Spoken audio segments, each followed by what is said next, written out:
ఆకాశవాణి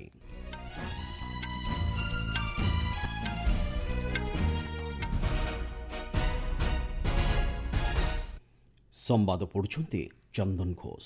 ମୁଖ୍ୟ ସମ୍ବାଦ। ଆଜିର ଅନିଶ୍ଚିତ ବିଶ୍ୱରେ ଭାରତ ବିକାଶର ଏକ ଜ୍ୱଳନ୍ତ ଉଦାହରଣ କହିଲେ ରାଷ୍ଟ୍ରପତି। ଉତ୍ତରପ୍ରଦେଶରେ ଆଜି ବିଭିନ୍ନ ବିକାଶମୂଳକ ପ୍ରକଳ୍ପର ଲୋକାର୍ପଣ ଓ ଶିଳାନ୍ୟାସ କରିବା ପରେ ମଧ୍ୟପ୍ରଦେଶ ଗସ୍ତ କରିବେ ପ୍ରଧାନମନ୍ତ୍ରୀ। ମୁମ୍ବାଇ ସନ୍ତାସବାଦୀ ଆକ୍ରମଣର ମୁଖ୍ୟ ଷଡ଼ଯନ୍ତ୍ରକାରୀ ତାହର ରାଣାକୁ 18 ଦିନ ଲାଗି ହେପାଜତରେ ନେଲା ଏନ୍ଆଇଏ। ଆୟୁଷ୍ମାନ ଭାରତ ପ୍ରଧାନମନ୍ତ୍ରୀ ଜନ ଆରୋଗ୍ୟ ଯୋଜନାର ଆଜି ଓଡ଼ିଶାରେ ଶୁଭାରମ୍ଭ କରିବେ କେନ୍ଦ୍ର ସ୍ୱାସ୍ଥ୍ୟମନ୍ତ୍ରୀ।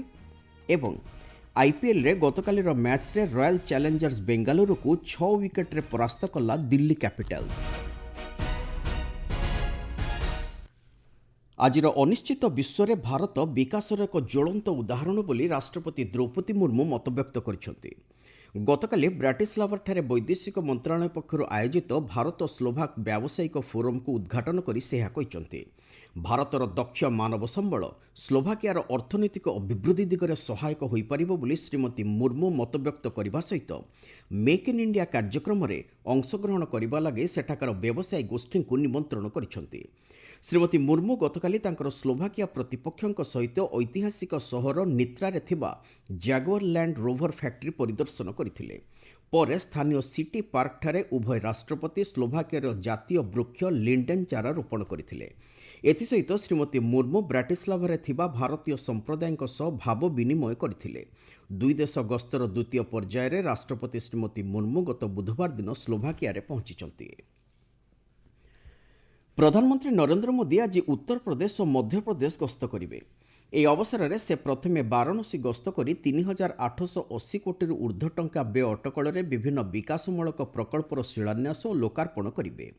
ଭିତ୍ତିଭୂମି ବିକାଶ ଦିଗରେ ସରକାରଙ୍କ ପ୍ରତିବଦ୍ଧତା ସ୍ୱରୂପ ବାରାଣସୀରେ ସଡ଼କ ସଂଯୋଗୀକରଣକୁ ଅଧିକ ସୁସଂହତ କରିବା ଉଦ୍ଦେଶ୍ୟରେ ପ୍ରଧାନମନ୍ତ୍ରୀ ସେଠାରେ କେତେକ ସଡ଼କ ପ୍ରକଳ୍ପର ଶିଳାନ୍ୟାସ ଓ ଉଦ୍ଘାଟନ କରିବେ।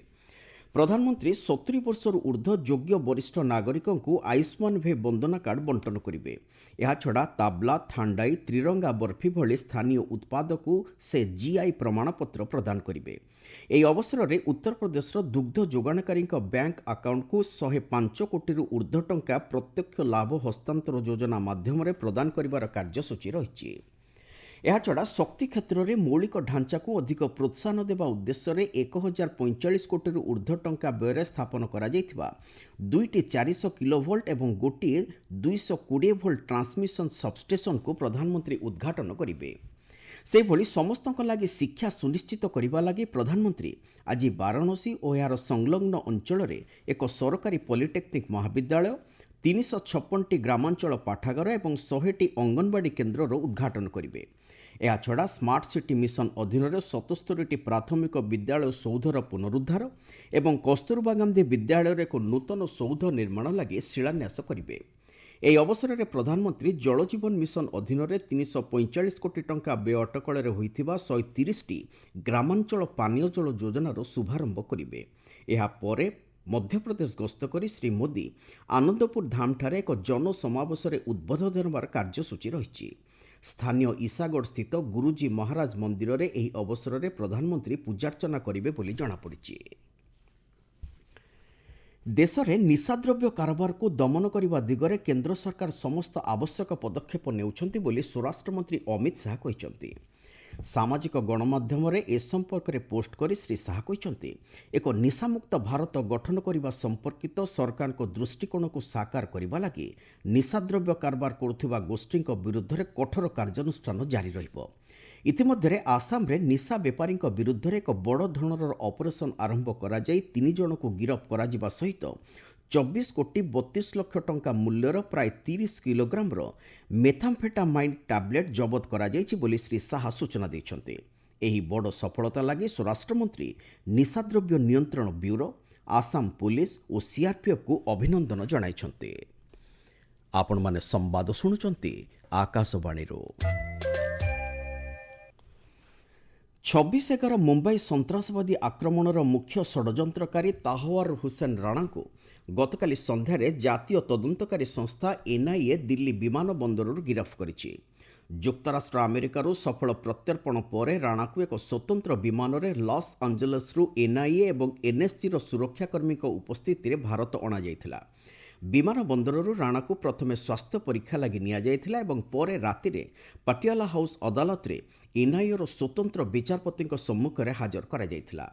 ଏନ୍ଆଇଏ ପକ୍ଷରୁ ରାଣାକୁ 20 ଦିନ ଲାଗି ହେଫାଜତରେ ନେବା ଲାଗି ଆବେଦନ କରାଯାଇଥିଲେ ମଧ୍ୟ ଅଦାଲତ 18 ଦିନ ଲାଗି ମଞ୍ଜୁରୀ ପ୍ରଦାନ କରିଛନ୍ତି। ବୈଦେଶିକ ବ୍ୟାପାର ମନ୍ତ୍ରଣାଳୟ ସ୍ୱରାଷ୍ଟ୍ର ମନ୍ତ୍ରଣାଳୟ ପକ୍ଷରୁ ଯୁକ୍ତରାଷ୍ଟ୍ର ଆମେରିକାର ସମାନ୍ତରାଳ କର୍ତ୍ତୃପକ୍ଷଙ୍କ ସହିତ ନିରନ୍ତର ଭାବେ ସମନ୍ୱୟ ରକ୍ଷା କରି ଏ ଦିଗରେ ପଦକ୍ଷେପ ନିଆଯାଇଥିବାରୁ ରାଣାକୁ ଭାରତ ଆମେରିକା ପ୍ରତ୍ୟର୍ପଣ ଚୁକ୍ତି ଅନୁଯାୟୀ ସଫଳତାର ସହ ପ୍ରତ୍ୟର୍ପଣ କରାଯାଇ ଭାରତ ଅଣାଯାଇପାରିଛି। ଭାରତକୁ ନ ଆସିବା ଲାଗି ରାଣା ପକ୍ଷରୁ ଆମେରିକାର ବିଭିନ୍ନ ଅଦାଲତରେ ଆବେଦନ କରାଯାଇଥିଲେ ମଧ୍ୟ ସେସବୁ ନାକଚ ହୋଇଯାଇଥିଲା। ତେବେ ଶେଷରେ ଆମେରିକାର ସର୍ବୋଚ୍ଚ ଅଦାଲତରେ ରାଣାର ଆବେଦନ ଅଗ୍ରାହ୍ୟ ହୋଇଯିବା ପରେ ପ୍ରତ୍ୟର୍ପଣ ଲାଗି ପ୍ରଚେଷ୍ଟା ଆରମ୍ଭ ହୋଇଥିଲା। ଡେଭିଡ୍ କୋଲେମାନ ହେଡ୍ଲେ ଓରଫ ଦାଉଦ୍ ଗିଲାନି ଏବଂ ଲସ୍କର ଇ ତୋଇବା ଓ ହରକତ ଉଲ୍ ଜିହାଦି ଇସଲାମୀ ଭଳି ଦୁଇଟି ସନ୍ତାସବାଦୀ ସଂଗଠନ ସହ ମିଶି ରାଣା 2008 ନଭେମ୍ବର 26 ତାରିଖରେ ମୁମ୍ବାଇରେ ହୋଇଥିବା ସନ୍ତାସବାଦୀ ଆକ୍ରମଣ ଲାଗି ଷଡ଼ଯନ୍ତ୍ର କରିଥିବାର ଅଭିଯୋଗ ହୋଇଛି। ଏହି ଆକ୍ରମଣରେ 166 ଜଣଙ୍କର ମୃତ୍ୟୁ ହେବା ସହିତ 238ରୁ ଅଧିକ ବ୍ୟକ୍ତି ଗୁରୁତର ଆହତ ହୋଇଥିଲେ। ବେଆଇନ କାର୍ଯ୍ୟକଳାପ ନିବାରଣ ଆଇନ 1967 ଅନୁଯାୟୀ ଭାରତ ସରକାର ଇତିମଧ୍ୟରେ ଉଭୟ ଲସ୍କର ଇ ତୋଇବା ଏବଂ ହରକତ ଉଲ୍ ଜିହାଦି ଇସଲାମୀ ସଂଗଠନକୁ ସନ୍ତାସବାଦୀ ସଂଗଠନ ବୋଲି ଘୋଷଣା କରିସାରିଛନ୍ତି। ତାହାଉର ରାଣାର ସଫଳ ପ୍ରତ୍ୟର୍ପଣ ଦ୍ୱାରା ବିଶ୍ୱସ୍ତରରେ ସନ୍ତାସବାଦ ବିରୋଧରେ ଭାରତ ସହ ମିଳିତ ଭାବେ ଲଢ଼େଇ କରିବା ଦିଗରେ ଆମେରିକା ନିଜର ପ୍ରତିଶ୍ରୁତିବଦ୍ଧତା ଦୋହରାଇଛି। ଗତକାଲି ଗଣମାଧ୍ୟମକୁ ଏ ସମ୍ପର୍କରେ ସୂଚନା ଦେଇ ଆମେରିକା ସରକାରୀ ମୁଖପାତ୍ର ତାମି ବ୍ରୁସ୍ ଏହି ସୂଚନା ଦେଇଛନ୍ତି। ସେ କହିଛନ୍ତି ମୁମ୍ବାଇ ସନ୍ତାସବାଦୀ ଆକ୍ରମଣର ଦୋଷୀକୁ ଉତ୍ତରଦାୟୀ କରିବା ଦିଗରେ ଭାରତର ପ୍ରଚେଷ୍ଟାକୁ ଆମେରିକା ନିରନ୍ତର ଭାବେ ସମର୍ଥନ ଦେଇଆସିଛି। ଭାରତରେ ରାଣାର ଯେଭଳି ବିଚାର ହୋଇପାରିବ ସେଥିଲାଗି ଆମେରିକା ଏହି ପ୍ରତ୍ୟର୍ପଣ କରିଛି। 2008 ମୁମ୍ବାଇ ସନ୍ତାସବାଦୀ ଆକ୍ରମଣରେ 6 ଜଣ ଆମେରିକୀୟଙ୍କ ସମେତ ମୋଟ 166 ଜଣଙ୍କର ମୃତ୍ୟୁ ହୋଇଥିଲା। ଆଗାମୀ ଦିନରେ ଭାରତ ଆମେରିକା ସନ୍ତାସବାଦ ବିରୁଦ୍ଧରେ ମିଳିତ ଲଢ଼େଇ ଜାରି ରଖିବେ ବୋଲି ମୁଖପାତ୍ର ତାମି ବ୍ରୁସ୍ କହିଛନ୍ତି। କେନ୍ଦ୍ର ସ୍ୱାସ୍ଥ୍ୟମନ୍ତ୍ରୀ ଜେପି ନଡ୍ଡା ଆଜି ଓଡ଼ିଶାରେ ଆୟୁଷ୍ମାନ ଭାରତ ପ୍ରଧାନମନ୍ତ୍ରୀ ଜନ ଆରୋଗ୍ୟ ଯୋଜନାର ଶୁଭାରମ୍ଭ କରିବେ। ଏହି ଅବସରରେ କଟକଠାରେ ଆୟୋଜିତ ହେବାକୁ ଥିବା ଏକ ସ୍ୱତନ୍ତ୍ର ସମାରୋହରେ ଶ୍ରୀ ନଡ୍ଡା ମୁଖ୍ୟମନ୍ତ୍ରୀ ମୋହନ ଚରଣ ମାଝୀଙ୍କ ଉପସ୍ଥିତିରେ ଏହି ଯୋଜନାକୁ ରାଜ୍ୟରେ ଲୋକାର୍ପଣ କରିବେ। ଏହି ଯୋଜନାରେ ଉପଭୋକ୍ତାଙ୍କୁ କାର୍ଡ ଯୋଗାଇ ଦିଆଯିବା ସହିତ ପରିବାର ପିଛା ବାର୍ଷିକ 5 ଲକ୍ଷ ଟଙ୍କା ଏବଂ ମହିଳାଙ୍କ ପାଇଁ ପରିବାର ପିଛା ବାର୍ଷିକ ଅତିରିକ୍ତ 5 ଲକ୍ଷ ଟଙ୍କାର ଚିକିତ୍ସା ସହାୟତା ଯୋଗାଇ ଦିଆଯିବ। ଦେଶର 29,000ରୁ ଉର୍ଦ୍ଧ୍ୱ ସରକାରୀ ଓ ପଞ୍ଜୀକୃତ ଘରୋଇ ଚିକିତ୍ସାଳୟରେ ଏଥିଲାଗି ଚିକିତ୍ସା ସୁବିଧା ଉପଲବ୍ଧ ରହିଛି। ଏଥିସହିତ ଗୋପବନ୍ଧୁ ଜନ ଆରୋଗ୍ୟ ଯୋଜନା ଏବଂ ଆୟୁଷ୍ମାନ ବୟ ବନ୍ଦନା ଯୋଜନା ମଧ୍ୟ ଆଜିଠାରୁ ଓଡ଼ିଶାରେ କାର୍ଯ୍ୟକାରୀ ହେବ।